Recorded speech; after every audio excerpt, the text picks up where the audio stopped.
Salut Ludo, Salut Nico. comment ça va en ce vendredi 25 avril 2025? Bah, écoute, ça va, hein, comme un vendredi, j'ai envie de dire. Là, il y a le week-end qui arrive, donc ça fait du bien.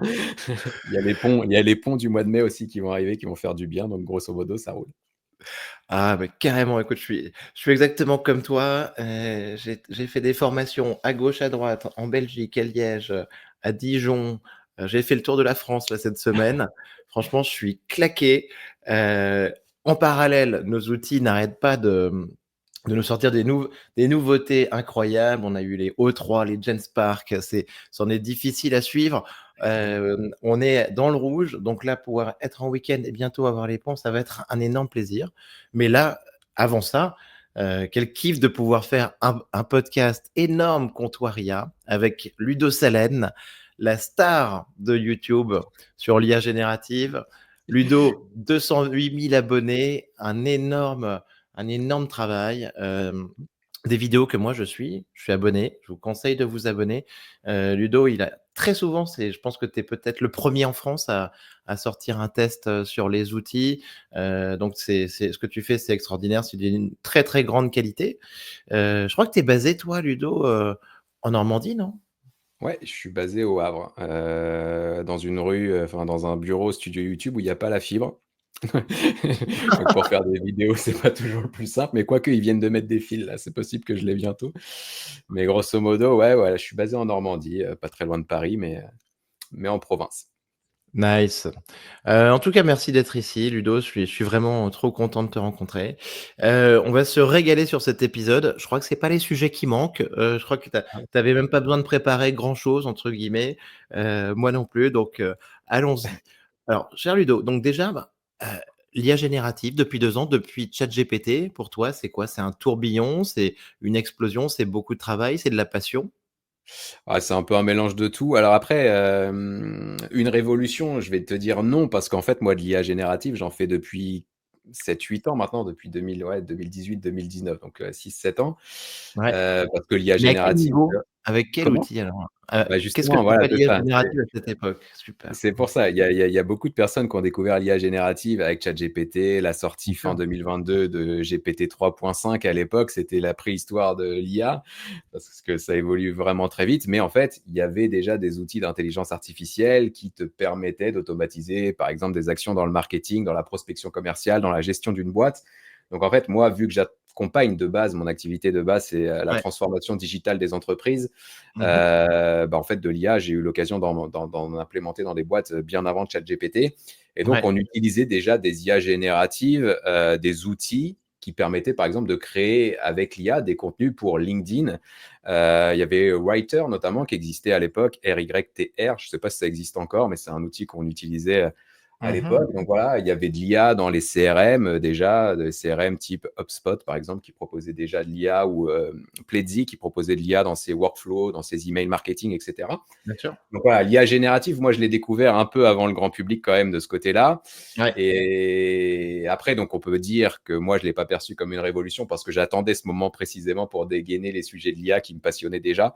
Mais c'est vrai que pour le grand public, ça a été vraiment un tournant majeur dans le digital, dans la communication Mmh. sur Internet, dans la gestion même d'une entreprise. Et c'est devenu, enfin moi c'est une passion, ouais, depuis le départ. Les technologies déjà c'est une passion dès le début de mon activité professionnelle. Donc il y a 15 ans, j'ai toujours été sur le web, j'ai toujours été dans le logiciel, j'ai toujours été voilà, dans ces choses-là, l'automation, tout ça. Donc voilà, je suis quand même très passionné par ça. Donc c'est Bien une sûr. passion et c'est aussi, bah, comme tu le disais, beaucoup de boulot parce que couvrir les évolutions de l'IA en sachant qu'il y a une nouveauté qui sort toutes les heures, c'est Tu c'est quand même un m'étonnes. sacré, un sacré boulot. Donc ouais, j'ai fait plus de 400 vidéos, je crois, sans compter Ouais. les vidéos que je fais dans mes formations en ligne, juste sur la chaîne YouTube en l'espace de 2 ans. Donc c'est beaucoup. 400 Voilà. vidéos, c'est beaucoup. Tu vois? Là, on doit être au 127e podcast, je Ouais. pense, en 2 ans. 400 vidéos, c'est bam, Ah, c'est 3 fois c'est plus. beaucoup trop, ouais. C'est beaucoup trop. Heu, le moment où tu vois ChatGPT, tu vois quand même une progression assez nette, un nouvel horizon qui s'ouvre et tout? Non, au moment où je vois ChatGPT, pour être honnête avec toi, je me méfie. Je suis sur Tu fais la déjà une défense. vidéo? Tu fais une vidéo dessus? Enfin, excuse-moi Ludo, hein, Je fais bien pas sûr. de vidéo au départ. D'accord. Je regarde. Enfin, bon, c'est Mmh. vrai que la vision que j'ai quand même sur ma chaîne, je fais un peu gaffe là-dessus. Ouais. Je vais présenter que des outils que j'estime stables, sécurisés et que j'ai pu tester quand même de mon côté, où D'accord. j'ai une certaine confiance. Donc à l'époque, ChatGPT, ça arrive comme ça. OpenAI, on en a entendu un petit peu parler 2017-2018, parce qu'il y avait déjà GPT-1 qui était sorti, qui avait fait un peu de bruit, GPT-2, tout ça, c'était déjà novateur. Mais bon, on ne sait pas trop ce qui se passe, on ne sait pas trop ce que c'est. Donc, je regarde ça de près, je le teste de mon côté. Mais c'est vrai que les premiers retours que j'ai, je me souviens d'un des premiers posts que j'ai vu sur les réseaux sociaux autour de ChatGPT, c'était un gars qui avait partagé avec GPT 3.5 à l'époque la demande suivante, comment je fais pour ramasser des œufs de vache? Et tu avais GPT 3.5 qui avait répondu, bah, tu vas dans la grange, tu te mets sous Ouais. la vache et tu prends ton panier et tu ramasses les œufs. Sauf que, bah, à moins qu'on m'ait menti depuis toujours, les vaches, bah, ça pompe pas d'œufs. Elle Donc, elle est voilà. belle hallucination, belle de temps en temps, je cherche des exemples d'hallucinations, tu sais? C'est comment Ouais. aller à Londres, à pied, tu sais? Ça te disait, bon, bah, tu vas marcher sur l'eau, mais les œufs de vache, j'aime beaucoup, ouais, très bien. Ouais, bah, tu vois, on voit ça maintenant, tu peux poser la question. Enfin, ça a été corrigé rapidement par OpenAI. D'ailleurs, même sur GPT 3.5, aujourd'hui, tu fais ça, il y aura pas cette hallucination-là. Mais à l'époque, c'était ça. C'était les gens qui partageaient des trucs un peu hallucinants au sens premier du terme sur les réseaux. Donc, je me suis dit, OK, on est dans un chatbot. Très honnêtement, au départ, je me disais, ouais, ça va être un chatbot qui va buzzer pendant un mois ou deux parce qu'il y a le million d'utilisateurs qui a été atteint en 5 jours, etc. Bon, ça va faire Mmh. son petit buzz, mais je suis pas sûr. Et en fait, mi-décembre, tu sens que ça progresse à une vitesse de dingue. Déjà, en 3-4 semaines, il y a des évolutions. Et moi, du coup, je prends cet outil et je me dis comment je peux l'implémenter chez mes clients aujourd'hui par rapport à ce que je fais déjà dans le passé. Et je vois des cas d'usage qui sont assez fous. Bien Et là, sûr. je me dis, bon, bah, ok, ça y est, je vais faire une formation. Donc, je sors une formation en janvier, enfin février 2023, du coup. Et là, je bombarde sur YouTube à partir de février 2023 en me disant, bon, bah, ça y est, le grand public est prêt à entendre parler d'intelligence artificielle. Moi, j'avais des sujets dans les cartons, donc c'était le moment de les sortir et je les ai sortis à ce moment-là, quoi. C'est là que tu as explosé un peu, en fait, alors? Ah bah complètement, ouais. Ouais, complètement, parce que Mmh. j'étais sur YouTube depuis 2018. D'accord. Je faisais des vidéos transfo Mmh. digital, marketing, prospection, etc.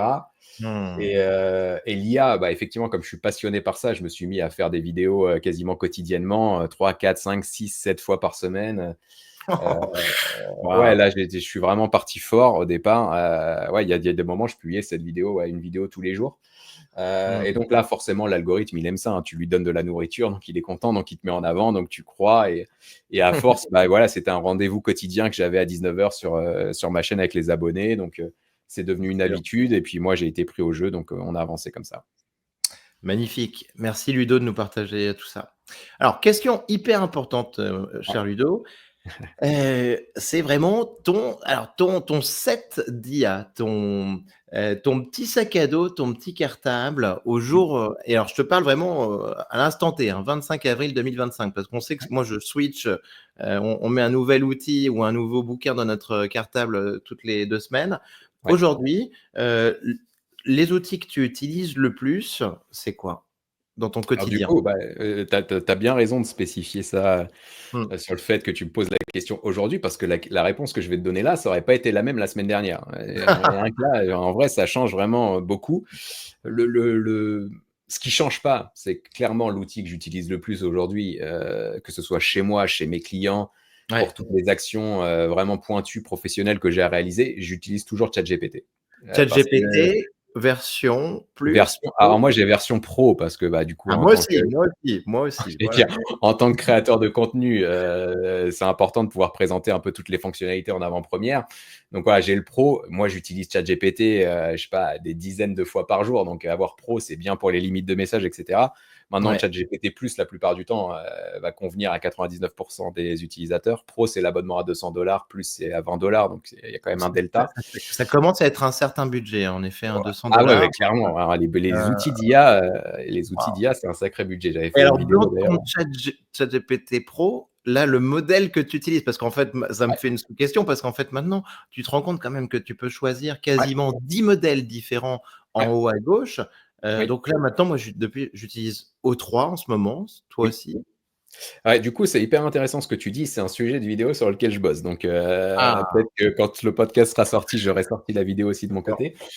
Mais en gros, voilà, ce qui se passe aujourd'hui, c'est qu'on se connecte à ChatGPT. Il y a 10 modèles derrière, on ne sait pas lequel utiliser. Et généralement, on va utiliser le mauvais par rapport à la tâche qu'on a à réaliser. Mais carrément. Mais Là, même un pro avec un abonnement pro, un expert, un ouais. formateur, un vidéaste comme toi ou un podcasteur comme moi, c'est pas évident de trouver le bon modèle. C'est un truc de dingue Bah, aujourd'hui, quoi. après, c'est là où faut vraiment s'intéresser aux documentations. Et c'est pour ça, en gros, que j'ai pas fait encore de vidéo au moment, au 25 avril, au moment où on tourne. J'ai toujours pas fait de vidéo sur O3 ou 4, alors que c'est sorti il y a 7-8 jours maintenant. Alors que d'habitude, je sors dans les 24 heures. Mmh. Pourquoi? Parce que là, on est vraiment dans une évolution du modèle d'intelligence artificielle où en fait l'IA n'est plus, en tout cas sur ChatGPT, un simple créateur de contenu, que ce soit du texte ou d'images par exemple, ou de vidéos avec Sora. C'est vraiment une IA qui est devenue agentique, c'est-à-dire qui va avoir de l'autonomie pour mener une réflexion et activer des outils. Et ça change énormément de choses. Et j'ai vu des vidéos YouTube qui te présentent O3 ou O4 mini en disant, pardonne-moi si j'utilise un terme un peu vulgaire, c'est de la merde, mais parce qu'ils partagent un PDF avec O4 et ils leur demandent de trouver ou de reproduire un tableau qui est à la page 48, c'est pas Ouais, du tout le modèle à utiliser pour faire ce genre d'action. Donc bien sûr. évidemment, ça va pas marcher. Moi, aujourd'hui, j'utilise O3 pour toutes les tâches complexes, enfin pour tous les objectifs que je souhaite mener, enfin que je souhaite atteindre avec l'IA qui sont complexes et Oui, qui nécessitent un process multitâche. ouais, C'est-à-dire qu'ils vont nécessiter d'analyser des documents, faire de la recherche sur Internet, de faire exact. des graphiques, etc. Là, ça fait sens d'utiliser O3. Tu as besoin de plusieurs étapes. Typiquement, tu fais une étude de marché pour lancer un nouveau produit. Tu vas te mettre sur O3, il va faire des recherches sur Internet, il va analyser des documents, il va pouvoir analyser des croquis que tu as fait sur une page. Là, ça fait sens d'utiliser O3. Sinon, la plupart du temps, pour les tâches basiques comme de la rédaction, comme, j'en sais rien, répondre à un email, comme faire de la recherche web classique, etc., GPT-4o va suffire amplement. Donc, en Tout à fait, fait. moi, je suis sur O3 pour les tâches compliquées. Je suis sur GPT-4o pour les tâches classiques. Et par contre, O4 Mini AI, qui est un petit peu plus pointu pour la partie code et analyse visuelle, notamment analyser des Mmh. images très détaillées. O4 Mini AI va être plus intéressant. Mais en gros, on peut se limiter à ces trois modèles. C'est très bien. On a un tableau, on se garde Ouais. ça sous le coude et puis on suit ce process. Alors, je suis totalement d'accord, j'ai le même process. Moi, je fais juste, O3 et GPT-4o, tu vois? Ouais, ouais c'est Heu, bien. le 4.5 au final, pour l'instant, je suis passé un petit peu à côté, alors que, tu vois, je rédige pourtant pas mal de trucs et tout, mais je m'en suis quasiment pas servi, je t'avoue. Bah, en fait, Et ouais, GPT 4.5, il est vachement bon pour tout ce qui est rédaction, ouais. effectivement, et pour tout ce qui est brainstorming d'idées. Mmh mh. Mais je t'avoue que je l'utilise pas non plus. Je l'utilise pas non plus. Je l'ai présenté sur la chaîne. Il a été bon. Il m'a surpris positivement. Bien sûr. Mais non, je l'utilise pas. Et je pense qu'en fait, OpenAI a fait une erreur en sortant 36 000 modèles en même temps. Et surtout qu'ils ont sorti GPT 4.5 et je ne sais pas si tu as vu passer la news, je pense que toi oui, mais peut-être que les auditeurs l'auront même pas vu passer parce que c'était très discret. Ils ont sorti derrière un GPT 4.1 qui est disponible en API et qui est disponible sur leur Bien Playground que sûr. j'ai testé, qui est ultra Ouais. performant aussi. Mais du coup, Ouais. tu te dis, il y a le 4.5 qui est sorti, puis en fait, derrière, il y a O3, O4, mais il y a 4.1 qui vient. Mais pourquoi Ah non, 4.1 mais là, alors qu'il y a c'est eu 4.5? du tout. Donc en fait, Mais ça, l'autre, ça c'est un fout le coup de bordel. là, c'est le coup de massue, mais alors Sam Altman, il commence à s'en amuser, tu sais? Il dit, Ah parce oui, que, oui. il y a un moment, quand même, on va aller vers l'unification des modèles, fin Ouais, 2025, c'est prévu. ouais. L'unification. Donc là, il s'en marre, mais quand tu as un 4.1 en plus, je et le 4.1 dit en API, il doit avoir une fenêtre de 1 million de tokens en plus, non? Ouais, C'est c'est quand ça. Donc en fait, c'est ça, là c'est où quand c'est même intéressant. intéressant pour le coup. Enfin, ça, c'est un vrai truc intéressant. Ouais, c'est énorme. Mmh. On peut partager, bah, c'est 1 million de tokens, c'est environ 750 000 mots, si on fait un calcul Mmh. simple. Bien sûr. 750 000 mots, C'est guerre épée, c'est c'est guerre plusieurs épée de ça. romans, quoi. Voilà, faut y aller, quoi. Et alors attends mais tu vois, c'est marrant parce que dans ce qu'on se dit là, ça me fait il y a un concept, tu sais, de Ethan Mollick, je sais pas si tu le suis un petit peu sur X, sur Twitter, Non, un pas prof de tellement, non. Wharton qui est excellent et il parle depuis 1 an et demi de la jagged frontière de l'IA, tu vois? Il appelle ça la Ouais, jagged frontière. Au début, j'avais du mal à comprendre le concept. Jagged en anglais, moi, ça me parlait pas trop. Alors ouais, j'ai fait des recherches et tout et j'ai enfin compris. Donc je te l'explique, j'explique aux ouais, auditeurs. La jagged frontière, en fait, il appelle ça, c'est la frontière dentelée, quoi, tu vois? De le moment où l'IA devient meilleure que nous dans certains domaines ouais. et dans d'autres domaines est moins forte que nous. Ouais. Et là, il y a un truc assez marrant qui se passe, c'est que O3, à ce moment-là, là, depuis une semaine, on dit: «Waouh, c'est quasiment AGI, il est plus intelligent que nous à plein de niveaux» et par contre, il reste quelques petits trucs. J'ai vu un truc sur, X, Twitter hier, c'était un, 2x plus 9 égale, x moins 0,7. Bah, le O3, tu vois, il était quand même dans les choux, quoi, tu vois? Il répond à côté.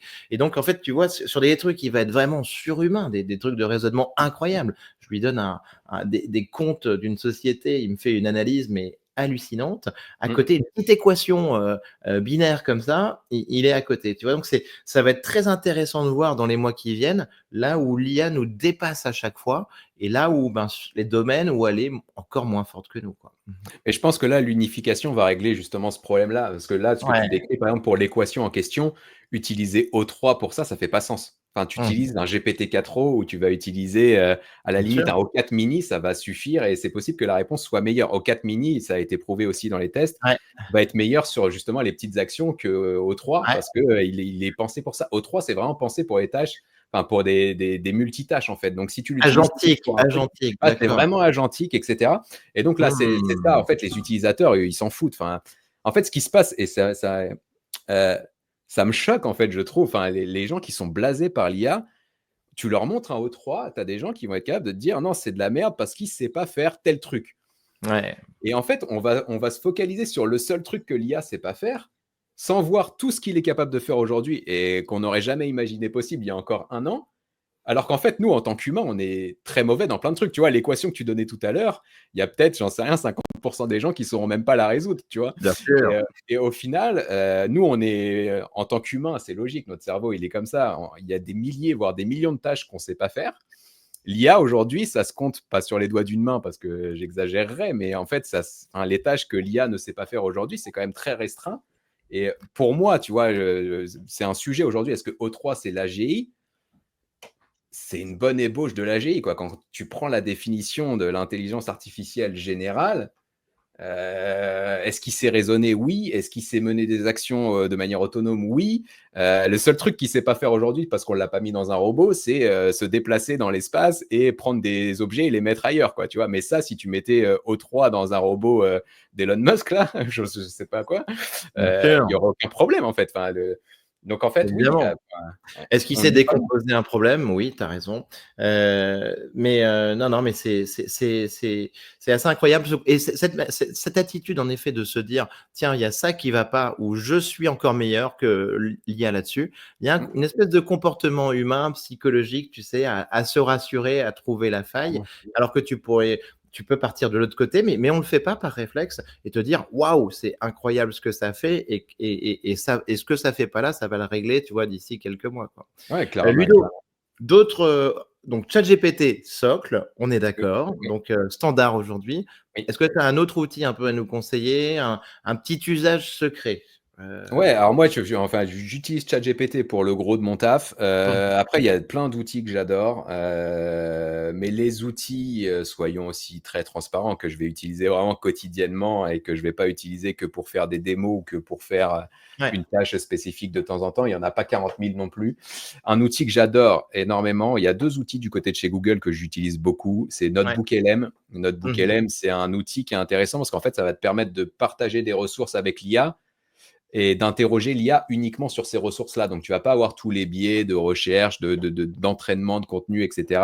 C'est vraiment spécifique au contenu que tu vas partager. Donc là, c'est intéressant de l'utiliser pour ça. Tu peux même générer des podcasts à partir de PDF sur cet outil. Donc, je l'aime beaucoup pour ça. Ouais, Il y a un autre outil de chez Google que j'utilise beaucoup et qui est gratuit et que peu de gens connaissent finalement, c'est le mmh, Google AI Studio. bien sûr. L'interface est un peu, enfin, si Il on faut n'est y pas, aller, ouais, il ouais, faut y voilà, aller. c'est ça. Si on n'est pas très à l'aise avec la techno, bon, on va peut-être avoir un peu de mal au départ avec l'interface. C'est Ouais. pas forcément intuitif. Par contre, on a toutes les IA de Google gratuites. On peut partager des vidéos, par exemple, avec l'intelligence artificielle. On peut partager son écran et parler avec Google Gemini en temps réel. Ça, je le fais régulièrement pour me Ouais. débloquer sur des situations, etc. Donc ça, c'est cool, le Mmh. Google AI Studio. Et puis après, Mmh. tu as Claude AI que j'aime bien utiliser, notamment avec une fonctionnalité Et qui et s'appelle excuse-moi les Ludo, MCP. et sur le Google AI Studio, je suis d'accord avec, on est 100 d'accord. Franchement, c'est pas très beau, c'est difficile d'accès, mais c'est Ouais, puissant. ouais. Moi, ce que je fais aussi, c'est je peux lui mettre une petite vidéo de 10 secondes, 15, 30 secondes, lui demander de l'auditer, de me l'analyser. Ça, c'est assez dingue aussi quand même. Ah, tu Ouais. peux même mettre une vidéo de 45 minutes, hein.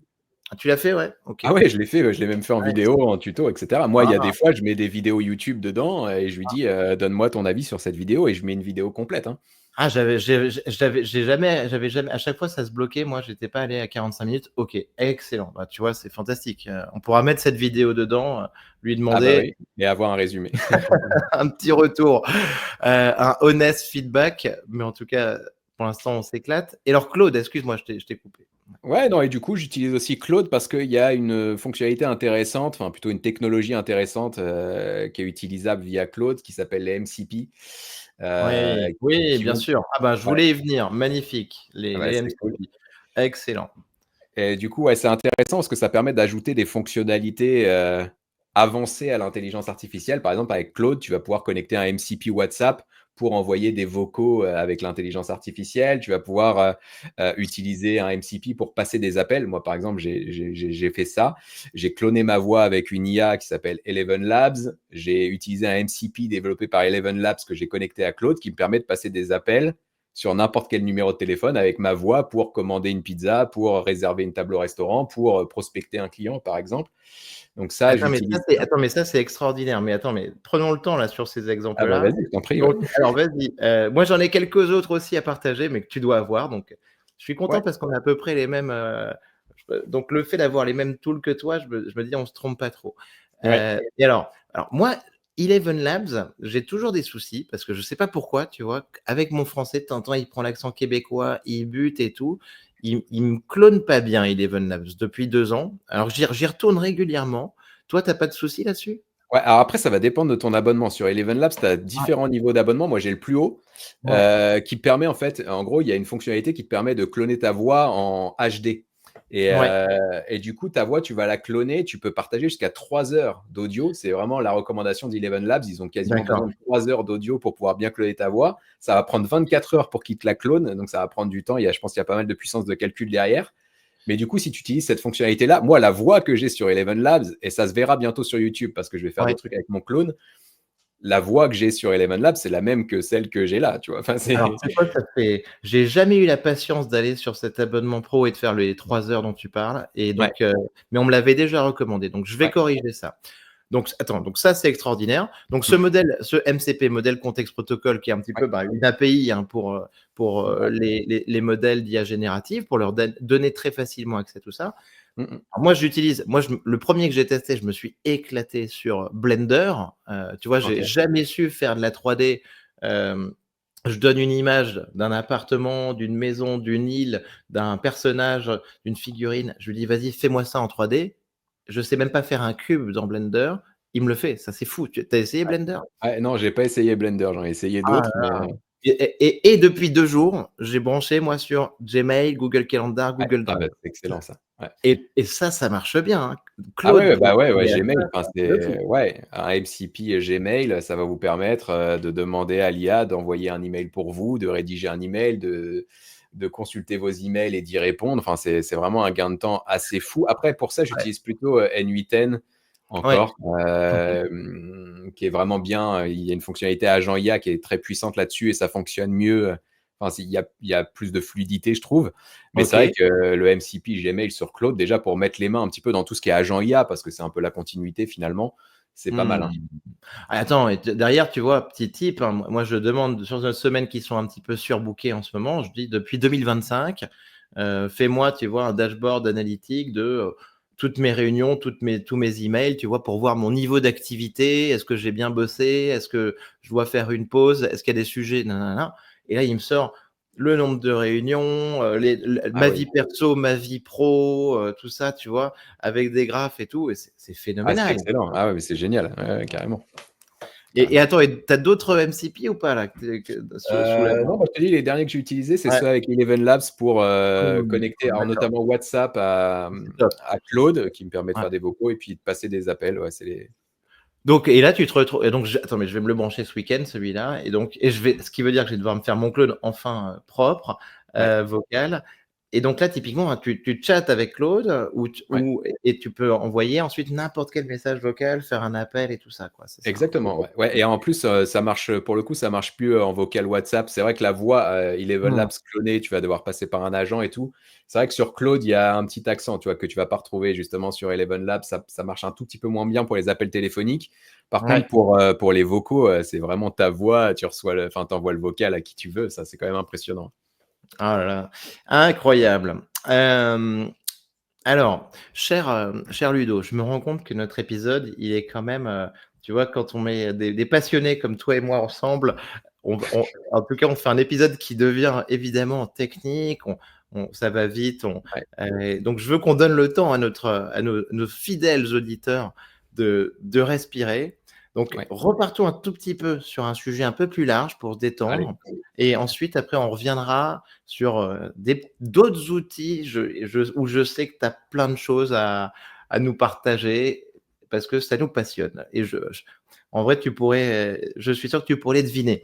Alors, petite question que je voulais te poser aussi, Ludo, c'est les échanges, toi, que tu as avec ta communauté sur ta chaîne, quand on a 200 000 abonnés, à chaque fois que tu ne fais une vidéo, tu as des retours et tout, on t'encourage, ça se passe comment, quoi? Enfin, Ouais, ouais, alors du coup, les échanges que j'ai forcément aujourd'hui sont, j'allais dire, en proportion en tout cas, enfin, voilà, la proportion d'échanges, elle est quand même plus limitée parce qu'avec 200 000 abonnés, on peut plus répondre à tous les commentaires comme je le faisais. Je crois que je l'ai fait jusqu'à 50-60 000 abonnés et mmh. c'était déjà énorme de pouvoir répondre à tout le monde. Là, maintenant, ça devient compliqué. Tu as plusieurs centaines de commentaires par jour, Ah ouais, des sollicitations sur LinkedIn, des sollicitations par mail. Donc, j'ai été obligé de mettre mes collaborateurs dans la boucle là-dessus parce que bien j'ai envie sûr. de répondre à tout le monde. Moi, je suis branché comme ça. Ouais, ouais. Mais tu peux pas en fait. Enfin, c'est juste, ton cerveau, il va exploser sinon, donc c'est compliqué.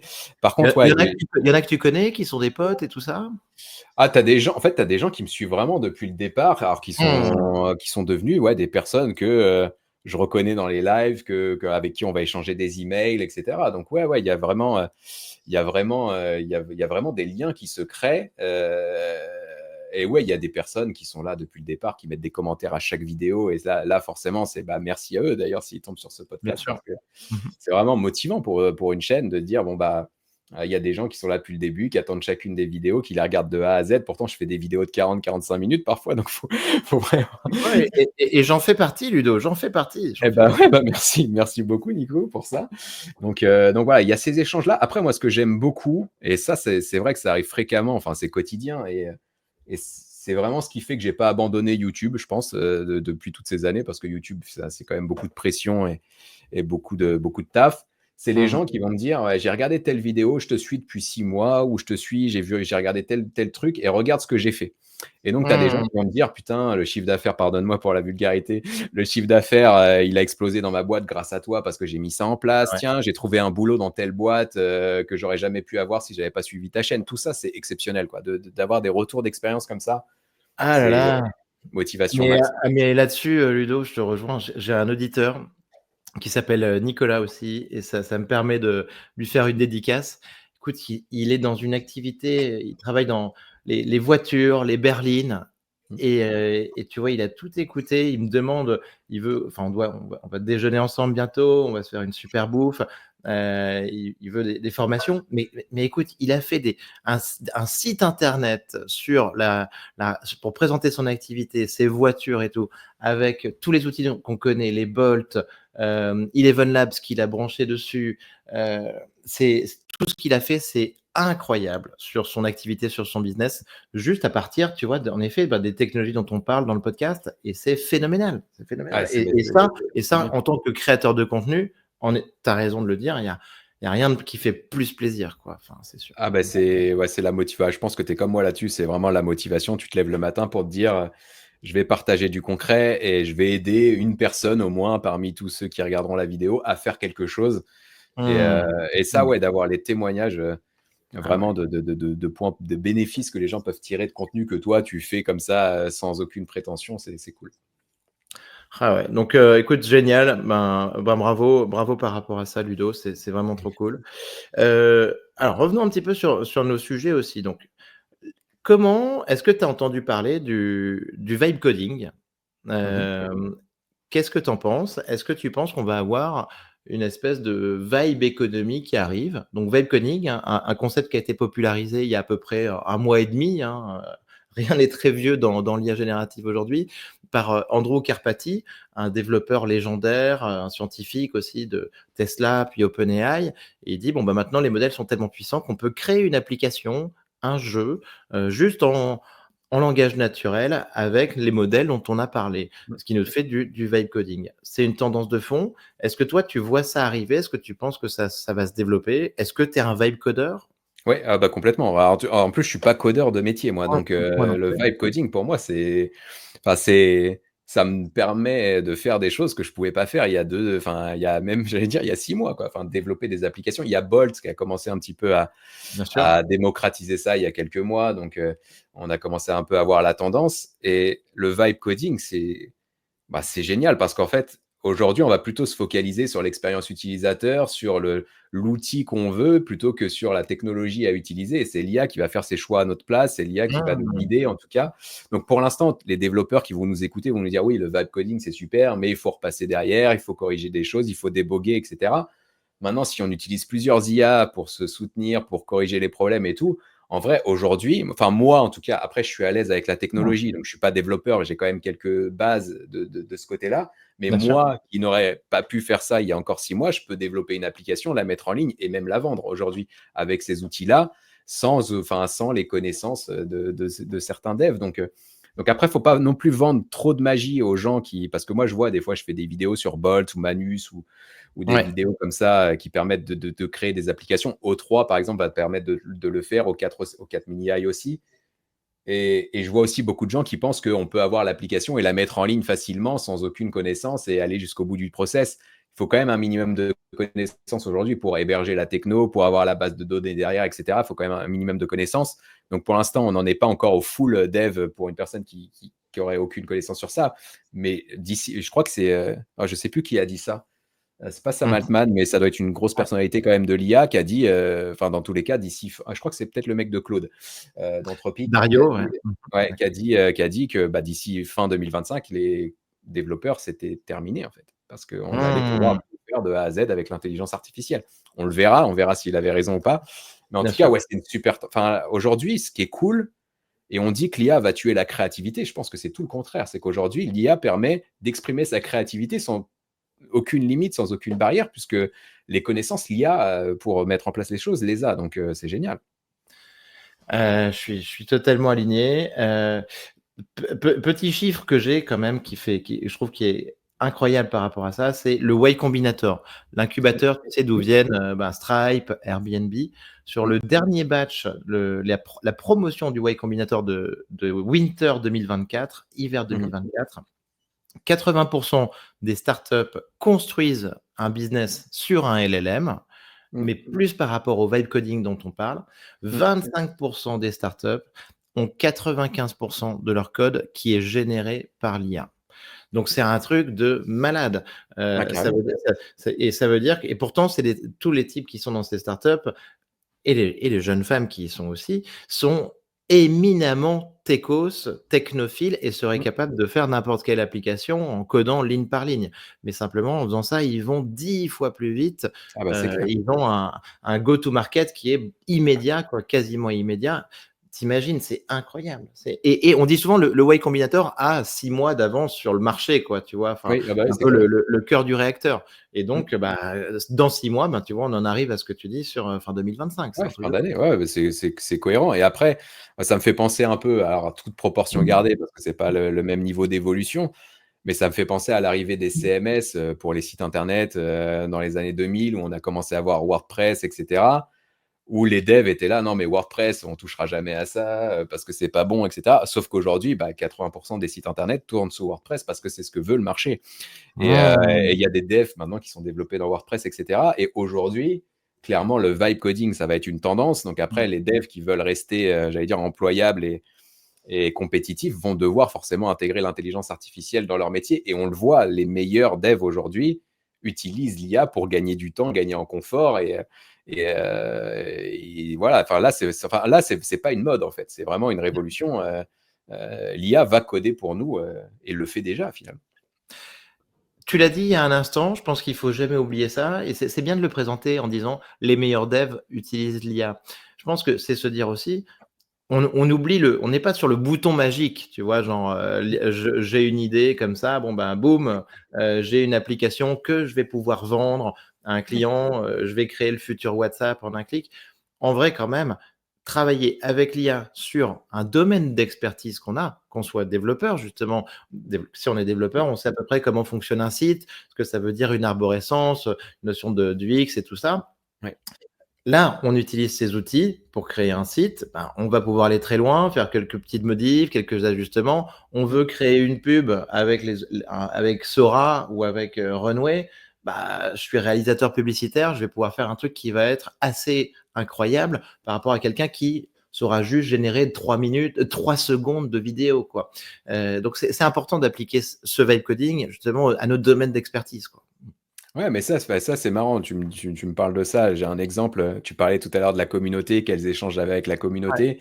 Et du coup, j'ai un abonné qui est devenu un pote, qui est avocat, justement, et qui a une chaîne sur Ah, l'intelligence artificielle dans le domaine du droit. Et excellent. lui, typiquement, aujourd'hui, il utilise l'IA dans son métier, dans quasiment toutes ses tâches, parce qu'il a compris que, en fait, c'était une révolution. Et voilà, bah, les meilleurs avocats vont aussi utiliser l'intelligence artificielle aujourd'hui. On l'a vu, on le voit aussi dans les grosses écoles. On parlait tout à l'heure de Y Combinator, mais si tu regardes à Harvard, etc., maintenant, ils utilisent tous l'IA pour le droit et tout ça. Mmh.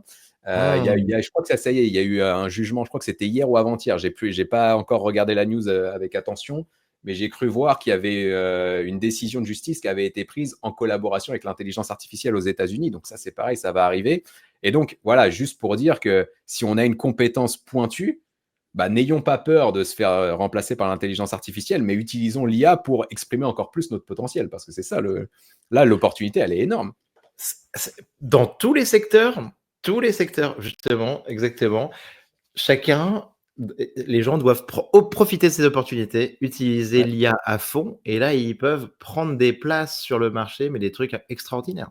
Je suis mais d'accord. exactement, ouais, carrément. Donc, bah, je pense que ça, c'est un message très important. Merci d'avoir formulé aussi nettement, Ludo. Et donc, pour tous nos auditeurs qui ont une expertise métier et tout ça, dites-vous, pensez comment est-ce que si utilisez l'IA en plus par rapport à ça, et ben Mm. là, vous pouvez faire un carton dans les mois qui viennent. Vous pouvez Ouais, vous démultiplier. ouais, bien dit. Ludo, maintenant, un des sujets que j'attends le plus sur l'épisode avec toi, c'est très Ok. simple. C'est en 2 mots, c'est Manos et Mm. Genspark. Voilà. Ouais, ok. Alors, Manos, donc tu étais un des premiers à en parler. Moi, je l'ai Oui. testé, j'ai discuté avec eux. J'aimerais qu'on discute un petit peu de ce qu'on arrive à faire, de ce qu'on pense, ce que tu penses de cet outil. Et ensuite, Genspark, que j'ai même pas pu essayer parce que j'étais dans les trains toute cette semaine, Mm. que tu nous en dises un petit peu plus. Ouais, Alors, alors, Manos, tu l'as vu comment toi? Franchement, on a parlé un moment quasiment peut-être d'un DeepSeek numéro 2, hein, à la fois, ouais, à nouveau une entreprise, chinoise qui nous mm, surprend. c'est ça. Franchement, c'est moi je m'en suis toujours pas remis de Manos, tu vois? En fait, ce qui s'est passé déjà, Manos a été Mmh. mis en avant et a beaucoup cartonné parce que justement DeepSeek avait cartonné avant et on s'est dit c'est le nouveau Mmh. DeepSeek donc faut y aller. Donc il y a eu un petit peu cet engouement lié à DeepSeek qui a OK, bien profité à Manos. Là, il faut être clair aussi un peu sur le sujet. d'accord. Moi, ouais, j'ai été le premier sur YouTube, alors là, même pas qu'en Mmh. France, à l'international, à faire une démo Manos en live parce qu'il y avait un Excellent. problématique de code d'invitation, etc. Bien sûr. Je l'ai vraiment testé de A à Z en live dans une vidéo et qui avait Le bien code marché. d'invitation, au début, hein, il y avait 2 millions de personnes au bout d'une semaine sur la liste d'attente. Un Ouais. code d'invitation au marché noir Manos, c'est changé 10 000 $. Enfin, donc toi, tu Ah as eu mais ça. dire que moi je les ai offerts à la communauté sur un live, j'aurais pu les revendre du coup. C'est trop généreux, mon Ludo. Donc ouais, j'en ai Vas-y alors. offert pas mal en plus d'ailleurs. Mais bref, bon, ça du coup c'est un autre sujet. Donc Manos, j'ai été vachement bluffé dès l'utilisation parce que ça a été le premier à proposer ça, à proposer une sorte d'agent autonome qui allait être capable de mener n'importe quelle action pour nous, développer une application, faire des recherches sur Internet, etc. Et la puissance de Manos est quand même exceptionnelle. Maintenant, tu vois, quelques semaines plus tard, peut-être, ouais, voilà, un mois et demi plus tard, un mois Ouais. et demi plus tard, je l'utilise quasiment plus. Mmh. Mais pas pour des raisons techniques, c'est pour des raisons un peu de business model, là, pour le coup. Ouais. Heu, Puisqu'ils ont finalement surfé un peu sur DeepSeek, tu vois? Le DeepSeek qui est open source, qui est gratuit et cetera. Donc on s'attendait à ce que Manus soit un peu aussi la même chose, tu vois? Ouais, Un peu le même produit. On s'est un peu rapidement dit, bah, l'IA chinoise, en fait, ça sera l'open source, ça sera le gratuit, et l'IA US, ça sera l'IA capitaliste qui fait du bénéf, etc. Alors qu'en vrai, bah, du coup, Manus a quand même rapidement switché sur un business model où les abonnements sont devenus quand même très coûteux. Je crois que l'abonnement de base, il est à 39 $ par mois et on est quand même très limité en unités. Et derrière, ça doit être 399, je crois, pour un abonnement sans limite. Ce qui fait. Après, les prix, c'est à moi vérifier. j'avais Là, vu, je dis peut-être des non, non, bêtises, mais je crois que c'est non, non, 39 et non, non, 399. tu as raison. Moi j'avais vu 200 €, ce qui était déjà très cher, tu vois? Sur un abonnement pro. Mais je suis complètement d'accord avec toi. C'est fou parce qu'au début, justement, c'était gratuit, mais sur Oui. invitation. Et on disait, il y avait un chiffre qui était sorti, on disait que sur chaque tâche réalisée, il y avait quelqu'un qui faisait une estimation en disant qu'ils utilisaient Claude et que ça leur coûtait à eux 2 $ par tâche réalisée, en Ouais, token. ouais, bah, c'est énorme, hein. Donc là, tu te disais: «Waouh, ils subventionnent, ça leur coûte très cher, ça va pas tenir, ils peuvent donc pas élargir». Mais là, ensuite, sortir un prix à 39, ensuite que 200 ou 4 ou 400, en effet, enfin, c'est un truc, on est à l'opposé. En effet, on est sur un outil qui devient tout de suite très, très cher Mmh. et on est passé, en fait, du tout au rien, quoi, enfin, en quelques secondes. Ah, Je c'est suis là, je pense qu'ils se sont un peu là, je pense qu'ils se sont un peu foirés pour le coup. Ouais. Enfin, en tout cas, je pense qu'ils ont basculé dans un modèle payant trop rapidement parce que l'outil non plus Manus, il est très bluffant. Tu peux faire beaucoup de choses, mais en termes de stabilité, c'est pas non plus, Mmh. la pleine garantie. Donc tu vas parfois te lancer dans une tâche et il va pas aller au bout ou il Ouais. va Ah un bah peu se oui. Ouais. planter et machin, et donc là, pour le coup, je pense que c'est un peu comme Bolt. Bolt, c'était aussi un Mmh. peu ça, mais ils ont eu un business model où, voilà, pour 20 $, tu étais quasiment illimité en token. Donc ça allait. 20 $ pour un outil qui est pas très stable, bah, ça Oui. reste que 20 $, donc tu peux y aller et ça reste une somme. Mais bon, à la limite, pour le temps que ça fait gagner, et voilà, c'était pas mal. Là, Manus, pour le coup, je l'ai trouvé ça hyper cher. Et il y a Non, Genspark qui est pareil. arrivé Non, non, mais derrière. non, non, mais tu as raison de c'est une très bonne analyse que tu dis là sur Manos. Je suis d'accord, ils sont un peu craqués sur le prix. Mais tu as quand même réussi à faire des trucs que tu as trouvé bluffants. Enfin, moi, je te dis, moi, de temps en temps, je fais une recherche, que ce soit pour un édito que j'écris ou je prépare une formation. Manos me fait un site internet aux couleurs de mon client, tu vois? Avec des cas pratiques très, très, très personnalisés, hein. Il y a rien de générique, hein, tu vois? Ça prépare Ah des ouais, prompts, carrément. heu comment créer un produit avec l'IA, tu vois? Voilà. Sincèrement, ce que ça me sort, le petit site, le mini site que ça me sort, je considère que ça aurait une valeur de 2 ou 3 000 € quasiment, tu vois? Ah bah, en tout cas, dans le monde d'avant, oui, c'est clair. On est d'accord. Ah ouais, ah carrément. Mais là-dessus, après, moi, je te dis, c'est plus philosophique, Manus. C'est plus genre, Mmh. on est parti avec un positionnement, puis en fait, bon, bah non, c'était pas ce positionnement-là. Donc, je pense que c'est plus pour ça que j'utilise moins. Et comme D'accord. on va en Ouais, parler après, il y a Genspark aussi qui est plutôt pas mal. Il y a d'autres outils qui sont plutôt pas mal. bien sûr. Bah, tu vois, pour ce que tu demandes, par exemple, ici, par exemple, faire un site internet pour une formation spécifique qui nécessite des recherches web et tout, moi j'utiliserais O3 et O4 Mini AI, par exemple. Là aujourd'hui, Mmh. enfin là cette semaine, tu vois, avec ce qui s'est passé Bien cette sûr, semaine, bien sûr. j'utiliserais ça plutôt que Manus. Ouais. Deep Research sur ChatGPT, c'est pour moi l'outil indispensable justement pour tout ce qui est recherche, structuration. J'ai Le fait le une recherche là. bazooka le bazooka pour les esprits curieux, Ouais, exactement. Ouais, mais là, là, j'ai fait une recherche justement sur un sujet d'intelligence artificielle avec Deep Research. Il m'a ouais. sorti 60 pages PDF. Ah, tu as Et on tapé un est, alors record là. j'ai plus, attends, je l'ai là, je peux même ouvrir le truc, Waouh! je l'ai là. Et le truc, le nombre de mots, donc tu vois, il y a 224 000 caractères, et le nombre de mots, alors je l'ai plus en Ah ouais, tête, mais c'est plusieurs, attends, si je regarde le truc là, ouais, je vais pas l'avoir. Bon bref, c'est pas grave, mais enfin, je crois que c'est 150 000 mots, je crois. waouh! Donc il m'a Mmh. sorti un truc incroyable.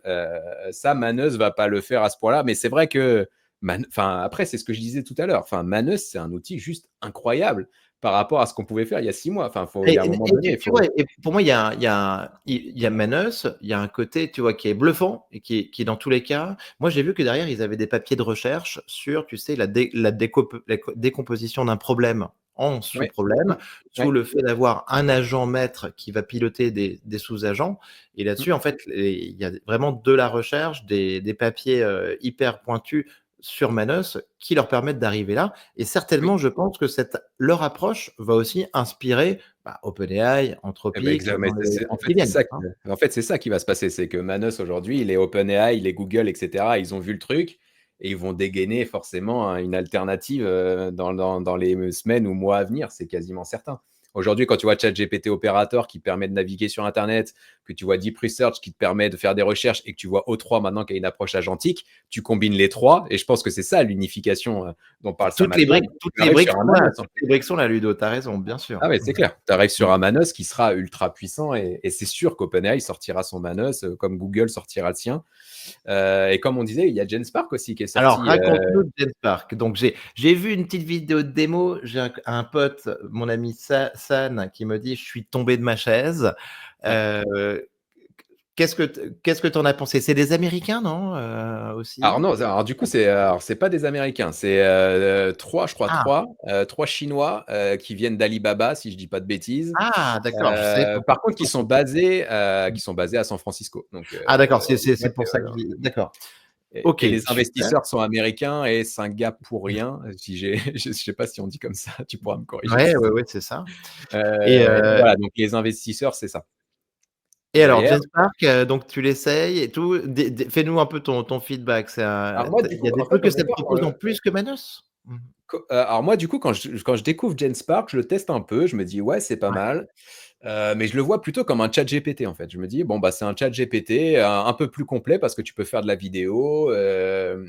Et puis voilà, donc je me dis, Ouais. ouais, ok, je m'arrête à ça. Sauf que derrière, ils ont sorti la fonctionnalité Super Agent qui Ouais. change vraiment tout et qui, là, s'apparente à un Manos. Donc, en fait, aujourd'hui, pour moi, Genspark, c'est le chat GPT plus Manos combiné, en fait. Enfin, c'est vraiment les deux outils ensemble.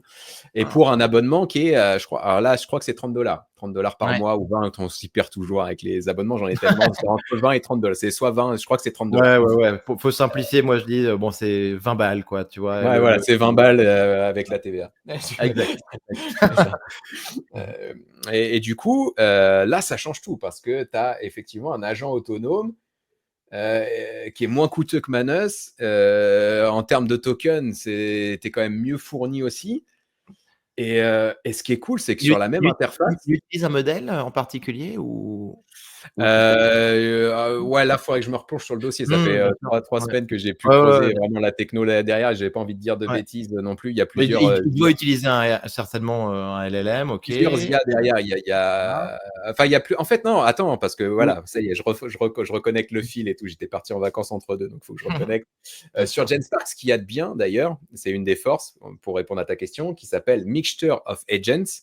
Et c'est ça qui est une grosse différence, c'est-à-dire que tu vas Ah, vouloir générer une image, tu vas pouvoir sélectionner les modèles d'IA que tu veux utiliser pour ça. Par exemple, VO ah, pour Google, Flux, par exemple, pour utiliser un autre bien modèle, sûr. etc. Donc, tu vas pouvoir sélectionner plusieurs modèles. Par exemple, sur la partie texte, tu vas pouvoir sélectionner un GPT-4o, plus Ouais. un Gemini, plus un Claude 3.7. Enfin, il y a plusieurs IA qu'on peut sélectionner en même temps. Donc, ça, c'est bien. Waouh. Et ce qu'il y a de cool, c'est que tu as carrément une fonctionnalité Mixture of Agents où tu vas cliquer dessus. Et en fait, c'est Genspark qui va déterminer pour toi les meilleures IA qu'il va solliciter pour la question que tu poses. Waouh. Et donc là, du coup, ça, c'est quand même pas mal. Après, il y a des Après dérives à ça, ça, c'est génial. forcément. C'est un peu le principe de Perplexity au final, hein, sur la version, pro C'est un peu, ouais, qui te permet de choisir, mais sauf que là, si ça peut te conseiller, te guider parmi plusieurs modèles, ça, c'est très puissant. c'est même transparent. En fait, c'est même, j'allais dire, c'est invisible pour l'utilisateur. Il va dire, tu veux générer une image, tu dis, je veux générer une image. Alors, moi, souvent dans les vidéos, je dis d'un chat qui fait du skate. Par exemple, Ouais, tu ouais. fais ça, tu vas lancer ta demande à Genspark, tu mets Mixture of Agents et lui-même va sélectionner les 4 IA qui sont les plus pertinentes par rapport à ta demande et te proposer les résultats de ces 4 IA. Donc, tu vas avoir 4 images différentes sur 4 IA différentes. C'est Waouh. pareil pour le texte, c'est pareil pour la vidéo. Donc, ça, c'est quand même vraiment bluffant là-dessus. Et du coup, tu as Super. bien connaissance des IA qui sont utilisées par Genspark. Tu as la liste, en fait. Et donc ça, tu l'utilises. L'abonnement, on dit donc Ouais, c'est le 30 prix est OK. dollars. Et tes cas d'usage les principaux? J'ai vu qu'on pouvait faire des présentations incroyables, ça je l'ai vu Oui, dans la démo. voilà, un super cas d'usage Vas-y. que je retrouve pas. Du coup, je m'attendais à le retrouver sur O4 Mini i et sur O3. J'aurais bien aimé que ça existe. Sur Genspark, on a la possibilité de faire générer directement des slides par l'intelligence artificielle. Ouais. Et donc, ce qu'il y a de bien, on va utiliser la fonctionnalité Super Agent, qui a une fonctionnalité Deep Research comme on peut avoir sur ChatGPT. On va lui dire, j'ai une présentation à faire sur tel sujet. Ouais. Il va faire une recherche très profonde sur Internet pour trouver les meilleurs contenus. Il Oui. va définir un rapport par rapport à ce que tu travailles. Et depuis ce rapport, il va carrément développer, parce qu'il va passer par du Python, je crois, derrière et une partie code. Il va développer des slides que tu vas pouvoir récupérer et publier sur Internet. Et ça, c'est incroyable. Enfin, ça, honnêtement, c'est incroyable. Je l'ai fait dans ma démo sur Genspark sur la chaîne. Tu as une slide, enfin, tu as une présentation en 10 slides sur n'importe quel sujet qui est bien illustré avec des graphiques, avec des sources. Enfin, c'est un truc de fou. Enfin, c'est des choses qui nous demandaient 2 jours avant, enfin, de faire ça. Ah, mais j'ai vu des press de McKinsey, Goldman Sachs, même avec l'intégration d'une vidéo YouTube et tout, c'était Ah, un truc carrément. Ouais, tu peux de intégrer des vidéos YouTube, par exemple, dedans. C'est un truc de ah fou. ouais. En tout cas, les consultants devraient essayer ces outils d'urgence, hein, parce que Ah, là, ouais, devrait les adopter même. ah oui. C'est Heu, OK, donc magnifique et tu fais des recherches aussi, Ouais, je heu, fais des recherches, mmh, générer de la vidéo, c'est pas mal parce que du coup, il y a pas mal d'IA différentes. Alors, il y a pas encore Sora, en tout cas, oui, quand oui, je l'avais d'accord. utilisé la dernière fois avant les vacances, il y avait pas Sora, mais je crois qu'ils l'ont toujours Ouais. pas. Ouais, pour les images, c'est simple. En fait, ce qui est bien avec cette interface et c'est généralement la préconisation que je fais, c'est de trouver un outil stable qui permet d'utiliser toutes les fonctionnalités, dont on a besoin au quotidien sur une seule et même interface. Ça permet de développer une expertise, ça permet de s'y retrouver, ça limite les points de friction, et cetera. Et c'est vrai que là, Genspark, pour ça, bah, il y a tout. Il y a de l'image, de la vidéo, du texte, de la recherche, il y a du développement, et ça, c'est pas mal. Mais maintenant, ChatGPT est aussi bien fourni et plus stable. Et pour moi, voilà. Donc, Mais tu as raison, mais parce que sinon, bah, mais en fait, regarde aussi ce que ça te rajoute, c'est cette intégration, par rapport sinon, bah, tu as un deep research, ensuite, tu vois, tu résumes ta recherche avec 4 O, ça ouais, c'est ça. ira et après, bah, tu vois, tu fais des slides textuels et tu fais générer une présentation dans Gamma, quoi, tu Ah, vois? bah, exactement. Et Ah, c'est aujourd'hui, moi, c'est là, aussi bon, bah, comme ça que je fonctionne, hein. ouais, on est d'accord et là, Mm. si tu as tout dans le même outil, tu peux aller beaucoup plus loin. Ah, bah, Super c'est clair. Ludo, écoute, je sais ce que je vais faire de mon week-end.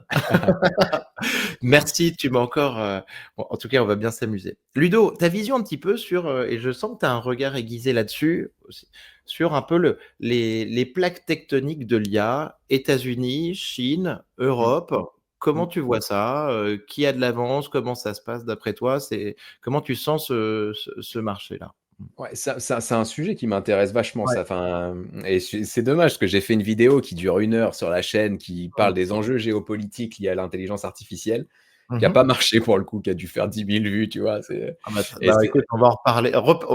On ira la regarder, reparlons-en, tu vois? d'accord. Heu, Parce que c'est vraiment, enfin, c'est vrai que le grand public ne se rend pas compte de tous les enjeux qu'il y a derrière. Il y a des enjeux de sécurité nationale, il y a des enjeux politiques, tu as même des enjeux de stabilité sociale, tu as des enjeux culturels liés à tout ça. Ouais. Donc c'est ultra complexe. Aujourd'hui, faut être clair, l'Europe n'existe pas dans le monde de l'intelligence artificielle. Après, nous, on en entend parler parce qu'on est là et qu'on y est, et cetera. La France, encore moins, faut être aussi honnête avec ça. On va souvent Mmh. parler, on va dire, il y a Mistral, Mistral qui est l'IA française, mais Bah, finalement qui est basée aux c'est le truc, États-Unis, qui toi et moi, on parle surtout de solutions, ben, là, c'est ce qu'on a fait depuis le début. Regarde, depuis ouais, le début de l'épisode, en fait, hein, ouais. Ludo, regarde, on a parlé d'outils, américains et chinois, en fait, hein, enfin, Ouais, on voilà, c'est ça. Donc en fait, voilà, aujourd'hui, le seul argument qu'on va te dire, c'est qu'il y a un Mistral qui existe, mais en fait, ouais, Mistral, ils sont tous partis aux États-Unis pour aller plus vite en termes de développement. Mistral, comme toutes les IA, parce que c'est aussi ça une des problématiques de l'intelligence artificielle générative aujourd'hui, c'est qu'ils sont entraînés sur des volumes de contenu, notamment sur Internet. Mais sauf que sur Internet, 85% du contenu est anglo-saxon, mmh. anglophone en tout cas. Donc là-dessus, c'est la culture britannique, enfin la culture anglo-saxonne qui prend le pas. Et c'est le cas aussi chez Mistral parce qu'ils peuvent pas faire autrement que s'entraîner sur les mêmes volumes de données, etc. Donc là-dessus, bah, l'Europe est à la traîne. Enfin, c'est comme toujours en fait en termes d'innovation, c'est l'Europe légifère pendant que les États-Unis innovent et la Ouais, Chine, pour le coup, eux, ils innovent en sous-marin. Donc en fait, ils sont bien plus avancés que ce qu'on pense aujourd'hui. C'est-à-dire qu'on a vu DeepSeek, on a vu ouais, Manus, etc. Ça, c'est que ce qu'ils ont bien voulu nous montrer. Derrière, il y a des ouais. solutions bien plus pointues, ils sont bien plus avancés que ça. Et en vrai de vrai, l'AGI, parce que c'est un vrai sujet, l'intelligence artificielle générale, le premier pays ou le premier continent qui sortira l'AGI va prendre un avantage géopolitique et un avantage international incroyable. Donc les deux, là, Et États-Unis et Chine. la fameuse phrase de Poutine en 2017, celui qui a l'AGI en premier, qui domine l'IA, domine le monde. Exactement. En tout cas, je pense que c'est exactement ça. Et aujourd'hui, il y a deux pays qui sont en position d'avoir l'AGI, c'est la France, tu vois, lapsus. C'est les États-Unis et la Chine. Encore. Et ah ouais. Et là, l'Europe, pour le coup, on est à la traîne, on est à la ramasse. Les Chinois, tu penses vraiment qu'ils ont des gros trucs? Enfin, moi, en fait, je pensais qu'il y avait peut-être des choses qu'on voyait pas avec le gouvernement chinois, le parti communiste et tout ça. Mm, Mais après, il y a des géants, il y a Alibaba, il y a Tencent, il y a ByteDance et tout ça, mm, qui ont des très grosses ressources. oui, Le gouvernement chinois, il est capable d'avoir une politique dirigiste, de donner oui, toutes les données, d'avoir accès à énormément de données justement, parce qu'ils ont pas besoin de demander, l'autorisation exactement. ou le RGPD à n'importe qui. Ouais, c'est clair. Mais quand j'ai vu DeepSeek, ça avait pas l'air d'être lié directement, tu vois, à la stratégie chinoise. On te dit le fondateur de DeepSeek qui rencontre, le président Xi Jinping, 2-3 semaines avant, 2-3 semaines après la sortie de R1, genre ils se connaissaient pas quoi, tu vois? Je me Mhm. suis dit: Ah «Est-ce oui, qu'il y a vraiment un plan dirigiste chinois sur l'IA?» tu vois? Sur l'AGI. Toi, tu penses? Oui? Mmh. après, là, du coup, j'ai pas la science infuse sur le sujet, c'est difficile. Je Non, non, pense mais que c'est oui. des grands En sujets gros, et je mon veux pas aller avis, dans la théorie du complot, hein, mais c'est du feeling, hein, t'inquiète. ah non, mais moi là-dessus, je pense clairement Mmh. que oui. Enfin, c'est sûr et Mmh. certain. Au final, enfin, quand tu regardes, enfin, Il y a des là, on enjeux a il y a des enjeux qui sont immenses de toute façon, en fait, donc en fait, même nous, au final, en France, même au niveau européen, c'est sûr que les gouvernements, travaillent sur des sujets sans forcément nous en parler, parce que l'enjeu est enfin, ce serait suicidaire de pas le faire et la Chine plus que les autres, et quand tu vois du DeepSeek, quand ils te sortent du DeepSeek, c'est ils te montrent ce qu'ils veulent bien nous montrer. Ils veulent te bluffer aussi et montrer qu'ils sont là, donc c'est le moment de le faire. Et après, derrière, il y a d'autres IA chinoises qui sont sorties, notamment une qui est meilleure que DeepSeek, et on en a mmh, très peu entendu parler, j'en ai parlé sur la chaîne notamment, c'est Qwen 2.5 ouais. Max, qui est l'intelligence artificielle d'Alibaba.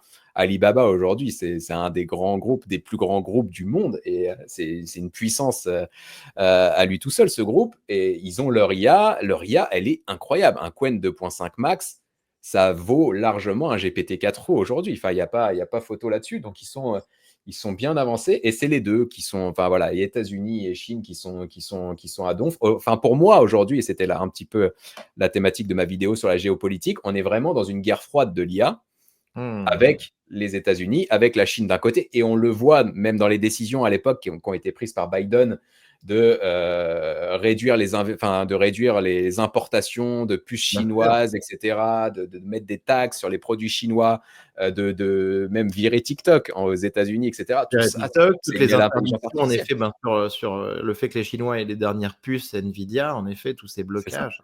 Mmh. Ouais, et donc là, tout ça, enfin, ça c'est énorme. Ouais, écoute, je trouve que c'est assez incroyable. C'est fou de voir, tu sais, il y a 2 ans, quand on parlait des Chinois, on se disait: «Bah, il y a déjà même la barrière de la langue, Ouais. la barrière de ils ont pas le même internet que nous». Donc on Mm, pensait que moi, je pensais que, tu vois, ils étaient dans une autre compétition.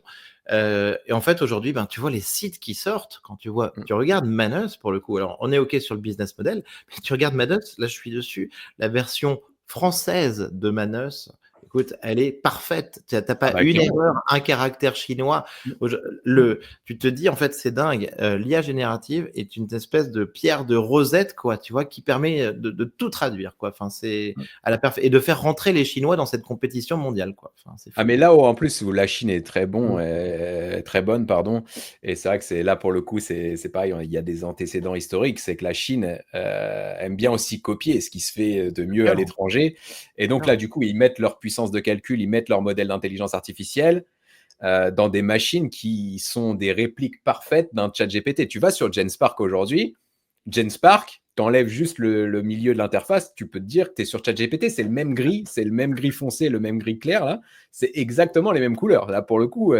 l'interface, c'est la même, c'est copié sur OpenAI, mais c'est les intelligences artificielles chinoises, en tout cas en partie, qui sont derrière. Donc là-dessus, ils sont très très bons. C'est-à-dire quand ils vont vouloir arriver sur le marché occidental, ils vont répliquer les codes de ce que nous on a fait ou de ce que les États-Unis ont pu faire, et puis ils vont mettre leurs IA derrière, et puis voilà. Hein.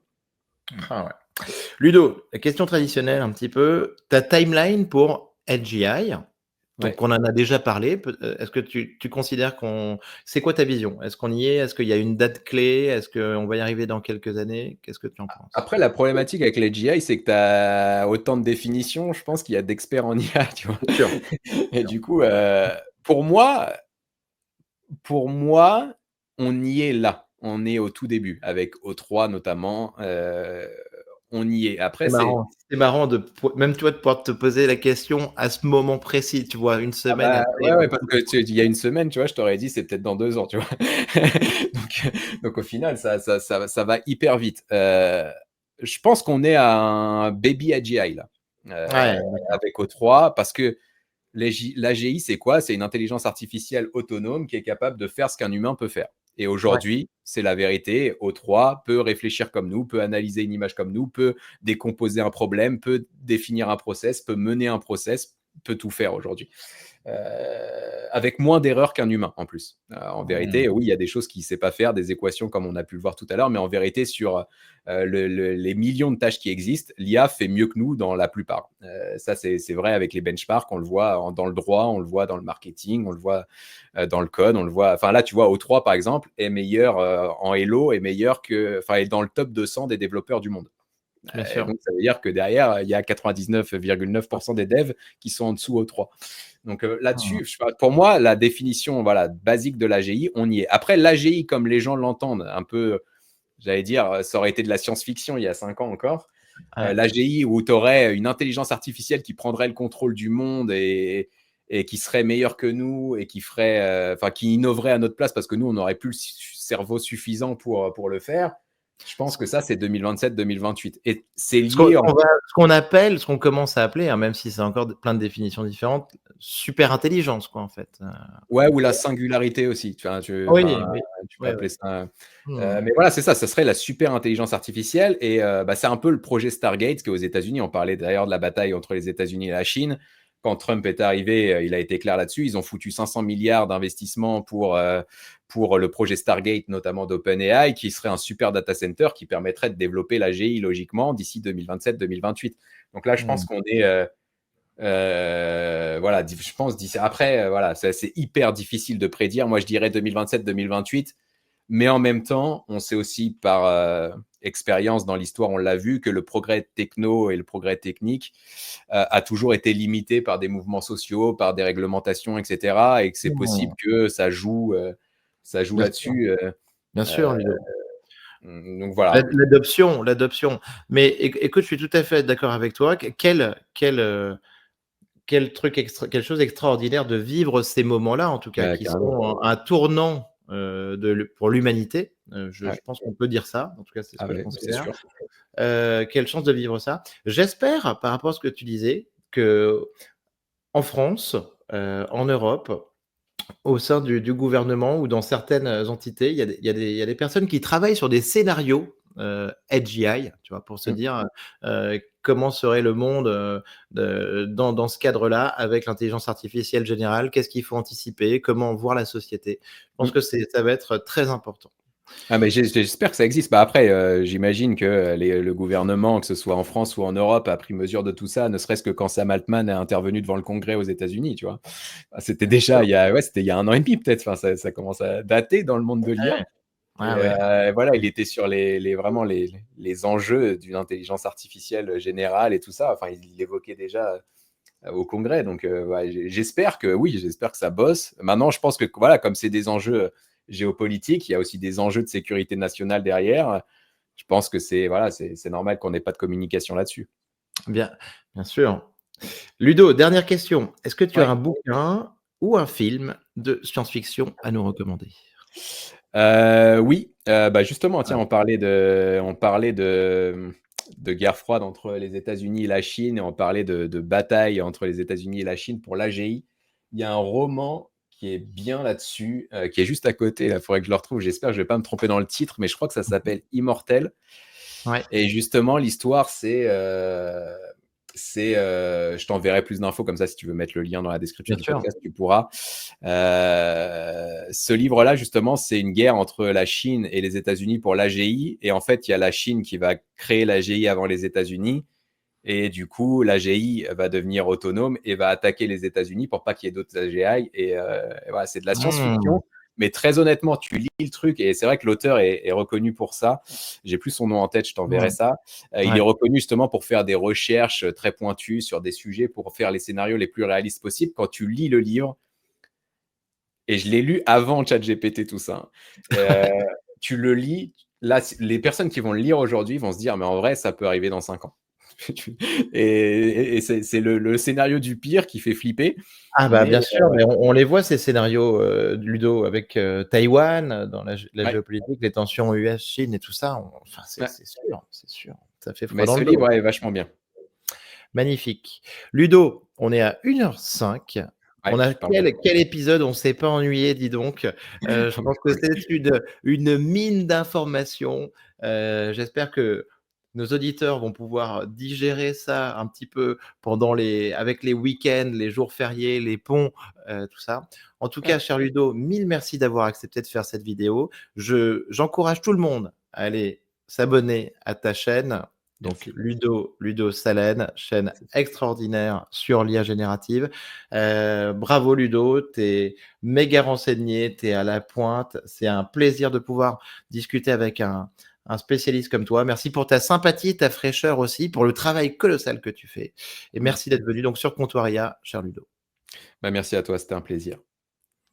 Allez, à bientôt à tous. On vous salue et merci Ludo. Ciao. Ciao. Bravo, vous avez écouté cet épisode de Comptoiria jusqu'au bout. Pour me soutenir, merci de le partager à 2 amis ou de le relayer sur les réseaux sociaux et de le noter 5 étoiles avec un commentaire sur Spotify ou Apple Podcast.